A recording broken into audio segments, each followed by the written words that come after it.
राधे राधे दोस्तों, आप सभी का मेरे यूट्यूब चैनल में बहुत ही ज़्यादा स्वागत है। आज सोमवार है तो मैं सोच रही हूँ कि आपको आज महादेव का एक मतलब उपाय नहीं कह सकते हैं इसे, एक तरीका, एक मतलब कह सकते हैं कि किस तरीके से हम महादेव को जल अर्पण करना चाहिए, उसका मैं आपको एक वर्णन बता रही हूँ। तो देखिए, हम लोग शिव मंदिर में जाते हैं, कुछ लोगों को नहीं जानकारी होती है, वो डायरेक्ट ही जाकर शिवलिंग में ही जल चढ़ा देते हैं। तो सही तरीका ये नहीं है। और जब आप शिवलिंग जाते हैं तो हम लोग जो जिस लोटे में शिवलिंग मतलब शिवलिंग पर जल चढ़ाने के लिए जाते हैं, तो वो लोटा अगर हम लोग खाली लेके आते हैं तो उससे क्या हानि होती है, इसी बात पे आज हम चर्चा करेंगे। और ये उपाय तो नहीं कह सकते, लेकिन हाँ, अगर आप ऐसा करते हैं तो आपको बहुत ज़्यादा फ़ायदा होगा।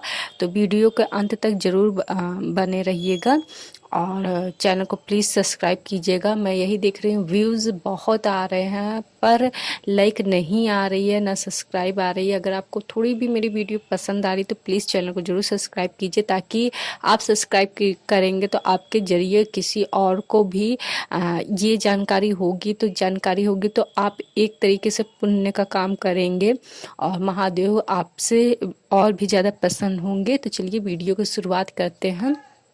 तो जैसे हम लोग जाते हैं, एक देखिए, सबसे पहले मैं यही कहना चाहूँगी कि आप कोशिश कीजिए कि महादेव को जल अर्पण कर रहे हैं तो आप सिर्फ और सिर्फ तांबे का ही लोटा यूज कीजिएगा।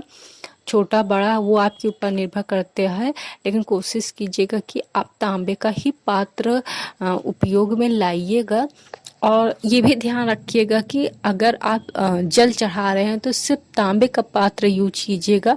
बाकी अगर आप दूध उन्हें अर्पण कर रहे हैं तो आप उनको स्टील या फिर पीतल कस्कुट इस सब चीज़ में लीजिएगा। दूध आप कभी भी तांबे के बर्तन से नहीं लीजिएगा। बहुत लोगों की ये सोच है कि वो उन्होंने विष पिया था तो मतलब कहते हैं कि तांबे के पात्र में अगर दूध रखा जाता है तो वो विष बन जाता है, मीन्स जहर बन जाता है। कुछ लोगों का ये मानना है कि हमें अर्पण करना चाहिए, क्योंकि वो ऑलरेडी इतना समुद्र मंथन का उन्होंने विष पिया था। तो नहीं, ऐसा नहीं है। ये उन्होंने विष पिया था, लेकिन इसका मतलब ये नहीं कि आप उन्हें हर रोज़ जहर दो। मतलब विष विष ही होता है। तो आप उन्हें दूध आप तांबे के पात्र में ना चढ़ाकर किसी और अन्य पात्र में आप चढ़ा सकते हैं। लेकिन हाँ, जो जल होता है जिसमें आप फूल भी डाल सकते हैं और उसमें आप गंगा जल भी डाल सकते हैं, वो आपको तांबे का पात्र लेना चाहिए। तो आपको क्या करना है, आप और हाँ, ये ध्यान भी दीजिएगा कि ये बहुत ज़्यादा इम्पोर्टेंट बात है कि आप जो महादेव को जल चढ़ाने के लिए ले जाते हैं तो आप जल अपने घर से लेके जाइए। आप बहुत से लोग ये होते हैं कि किसी के मंदिर दूर होते हैं या कुछ भी कारण से ये होता है कि वो जो जल होता है वो लोटा घर से लेते जाते हैं और मतलब किसी भी चीज़ में, बैग में, डोलची में ऐसे रख के ले जाते हैं और उसे वो मंदिर में जाकर वहीं जो नल लगा होता है वहीं से जल भरकर वहाँ पे अर्पण कर देते हैं। नहीं, आप ये ध्यान दीजिएगा कि आप किसी भी मंदिर में आप शिव जी को जल अर्पण करते हैं, शिवलिंग में जल अर्पण करते हैं, तो वो जल आपको अपने घर से ही ले जाना चाहिए। अगर आपको ऐसा लग रहा है कि नहीं सुविधा हो रही है, दूर है, तो आप एक बॉटल में भर लीजिए अपने घर का जल, गंगा जल मिलाकर उसे ले जाइए। और अगर आप पास ही में मंदिर है तो आप घर से ही लोटे में जल भर कर ले जाइए। आप मंदिर मतलब कहीं किसी अन्य जगह का जल आप यूज न कीजिएगा। ऐसी मान्यता है कि महादेव को अपने घर का ही जल ले जाके चढ़ाना चाहिए। याद कीजिए, आप मतलब याद क्या कीजिए, आप थोड़ा ध्यान दीजिए कि जब कांवरिया लोग ले जाते हैं सावन में, तो वो गंगा जल भर के ले जाते हैं। इसके पीछे यही मान्यता है कि उनको जल अपने घर से ले जाना होता है, या तो फिर उस नदी से लेकर जल जाएं जहाँ पर वो स्नान किए होते हैं। अगर ऐसा ही होता तो कांवरिया लोग जल लेके क्यों जाते, वहीं पर किसी भी जलाशय से लेकर, किसी भी पानी के जल के स्रोत से वो जल लेकर वो अर्पण कर देते महादेव को। तो यही पीछे मान्यता है कि महादेव को अपने घर से ही जल उनको अर्पण करना चाहिए। तो देखिए, सबसे पहले आप जाओ तो उनका जो शिवलिंग होता है, तो देखो कई शिवलिंग में पूरा बना होता है कि कहाँ पर क्या मतलब कौन से गणेश जी का स्थान कहाँ है, कार्तिकेय जी का स्थान कहाँ है, वो उभरा हुआ बना होता है। और कहीं कहीं उभरा हुआ नहीं होता है। तो आप ये बिल्कुल भी, कहीं नंदीश्वर रहते हैं, कई जगह नंदीश्वर नहीं रहते हैं, जैसे जहाँ मंदिर होता है। तो आप क्या कीजिएगा कि आप जब शिवलिंग मंदिर में जाइएगा, तो देखो सर्वप्रथम आप क्या कीजिएगा, जैसे ही उनके अंदर मतलब मंदिर में आप प्रवेश कीजिए, आपको दोनों हाथ अपने उठाकर हर हर महादेव या ओम नमः शिवाय, जिस भी नाम से आप महादेव की भक्ति करते हैं, कोई महाकाल के नाम से करता है, कोई महादेव के नाम से करता है, जैसे भी आप करते हैं वैसे आप उनको दोनों हाथ ऊपर उठा के आप उनकी जयकारा, आपको चाहे मन में लगाइए चाहे तैसे, वो आपकी स्वेच्छा के ऊपर है, मतलब आपको दोनों ऊपर हाथ उठा के करना है। और फिर जो जल है, तो आप सबसे पहले आप शिवलिंग में ही आपको जल अर्पण नहीं करना है। सर्वप्रथम आपको क्या करना है, जो आप ऐसे जाएंगे तो आपके दाईं तरफ जहाँ जलाशय बहता है, तो उस जलाशय के दाईं तरफ गणेश जी का स्थान है, बाईं तरफ कार्तिकेय जी का स्थान है, और जो बीच का स्थान है जहाँ से जलाशय जाता है तो उसका उभरा हुआ ऐसे उठा हुआ रहता है, वहाँ पर अशोक सुंदरी का स्थान है। अशोक सुंदरी महादेव की सबसे प्रिय पुत्री हैं और सबसे छोटी पुत्री हैं। तो सबसे पहले आपको गणेश जी का उनको जल अर्पण करना है, क्योंकि वो पूजनीय है, सबसे पहले उन्हीं का पूजा होता है। फिर आपको राजकुमार कार्तिकेय जी की को जल अर्पण करना है। फिर आपको अशोक सुंदरी जी को जल अर्पण करना है। फिर जो शिवलिंग है उसके जो चारों तरफ, मतलब जस्ट चारों तरफ, पूरा ग्राउंड लेके नहीं, उसके शिवलिंग के जस्ट चारों तरफ माता पार्वती जी का स्थान होता है। तो राउंड सर्कल में जल ऐसे चढ़ाते हुए आपको माता पार्वती जी का स्मरण करना है, और फिर लेकर आपको जो शिवलिंग है उसमें आपको अर्पण करना है महादेव के नाम पे जल से।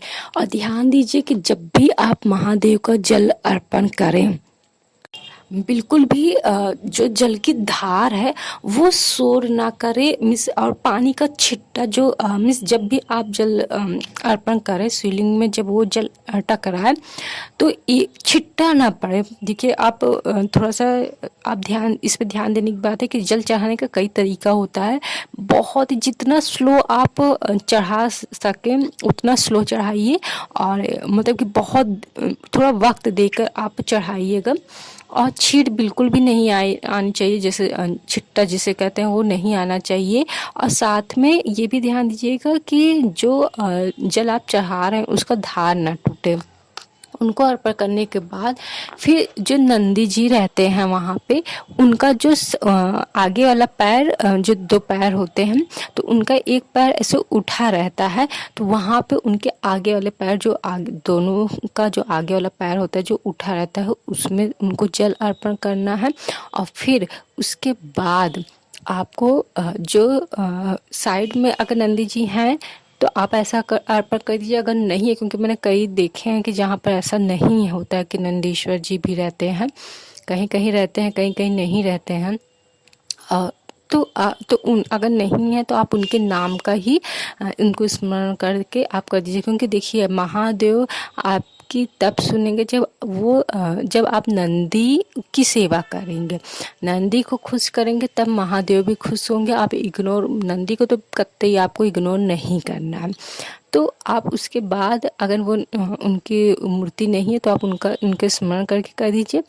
और फिर गण प्रेत होते हैं, मीन्स जो महादेव के गण प्रेत होते हैं, जो उनके उपासक करते हैं, उनको भी आपको थोड़ा थोड़ा जल उनके नाम का आपको चढ़ा देना है। गण प्रेत वहीं नंदी के बगल ही रहते हैं, उनका भी स्मरण करके, उनका कोई भी मूर्ति वैसे मैंने देखा नहीं है, लेकिन उनके नाम पे आपको गण प्रेत का चढ़ा देना है। फिर और अगर आपने जल सिर्फ और सिर्फ जल लिया है, उसमें कोई भी फूल वगैरह नहीं डाला है, अक्षत वगैरह कुछ भी नहीं डाला है, तब जो ऊपर जलधारी है महादेव जी का, उसमें जल अर्पण कर दीजिए। अगर आपने उसमें फूल अक्षत कुछ भी डाला है तो आप जलधारी में नहीं डालिए, क्योंकि जो मटका ऊपर उनका जलधारी रहता है उसमें आपको कुछ भी नहीं डालना चाहिए, भूल कर भी नहीं डालना चाहिए। सिर्फ और सिर्फ पवित्र जल होना चाहिए उसमें।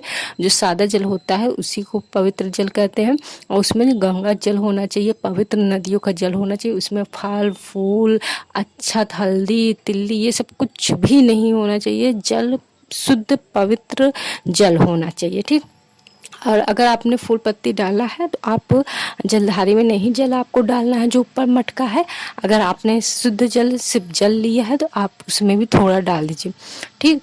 और थोड़ा सा जल आप आपने पूजा किया, फिर उसके बाद जैसा भी आप पूजा करते हैं पूजा कीजिए।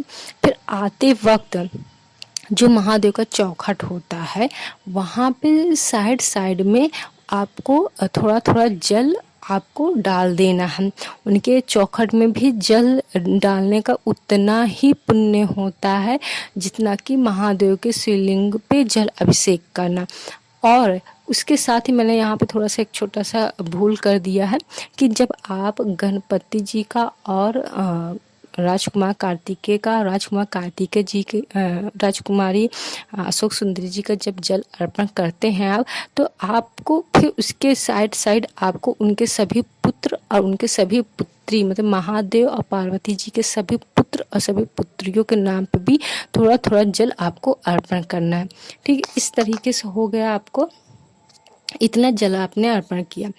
और जब आप जल लेकर आए हैं तो आप एक साथ में कोशिश कीजिए कि कोई और पात्र ले लीजिएगा, नहीं है तो उसी जो जल आपने जल का पात्र लाया है उसी में जब आप जल चढ़ाएं तो वही जल से आपको उसमें से जो जलधारी में जो पानी रहता है, जो जल रहता है, वो जल आपको जरूर ले आना चाहिए घर से। अगर आप मतलब जल लेके जा रहे हैं और आप महादेव के शिवलिंग से खाली जल आपको कभी भी, मतलब खाली माफ़ कीजिएगा, खाली पात्र कभी भी नहीं ले आना चाहिए। आपको उसमें जो जल जो आप चढ़ाए रहते हैं उसी को तुरंत रोक लीजिए, नहीं तो एक बना रहता है स्थान जहाँ पे सारे जल जाते हैं, तो उसी में से आप थोड़ा सा जल लेके घर जरूर आइएगा। कभी भी खाली पात्र आप शिव मंदिर से मत ले आइएगा। और उस पात्र में जो आपने जल रखा है उसको आप ले आके आप अपने घर में अपने वर्क स्थान पे और अपने अगर आप अपने मतलब मस्तिष्क में, अपने सर पर, अपने आँखों में उस जल को स्पर्श करना है। क्योंकि देखिए सबसे पवित्र महादेव का यही प्रसाद होता है। क्योंकि देखिए महादेव का को कुछ भी अगर हम फल चढ़ाते हैं, मिष्ठान चढ़ाते हैं, अगर हमने महादेव को चढ़ा दिया तो उसके बाद वो हम नहीं खा सकते, क्योंकि उसमें हक गण प्रेत का होता है। महादेव को चढ़ाया हुआ प्रसाद हम लोग नहीं खाया जाता, ऐसी मान्यता है। सिर्फ वही महादेव शिवलिंग का प्रसाद हम लोग खा सकते हैं जो नर्मदेश्वर शिवलिंग होता है, जो नर्मदा नदी में शिवलिंग मिलता है उसमें का चढ़ाया हुआ फल मिष्ठान हम लोग खा सकते हैं। बाकी उसमें हम लोग कुछ भी नहीं खा सकते। सिर्फ और सिर्फ बाकी के जो नॉर्मली शिवलिंग होते हैं हम लोग सिर्फ और सिर्फ जो भी उनका स्पर्श होता है, शिवलिंग में जितना भी फल मिष्ठान अगर स्पर्श हो गया तो उसको हम लोग भोग नहीं लगा सकते। उस पर सिर्फ हक सिर्फ और सिर्फ गण प्रेत का होता है, महादेव को हक होता है। बाकी हम लोगों का, हम मनुष्यों का हक उस जो जल रहता है उसी में होता है, तो वही उनका प्रसाद है। तो महादेव को प्रसाद रोज घर में ले आने मत भूलिएगा। तो होप आप समझ गए होंगे। ये वीडियो मैं बहुत जल्दी बना रही हूँ, तो मैं नेक्स्ट फिर से अपलोड करूँगी क्योंकि बहुत टाइम थोड़ा सा इशू है। तो आज के लिए वीडियो इतना ही। बाकी कुछ भी टॉपिक में अगर आपको जानना है तो प्लीज़ कमेंट सेक्शन में ज़रूर बताइएगा। राधे राधे, हर हर महादेव।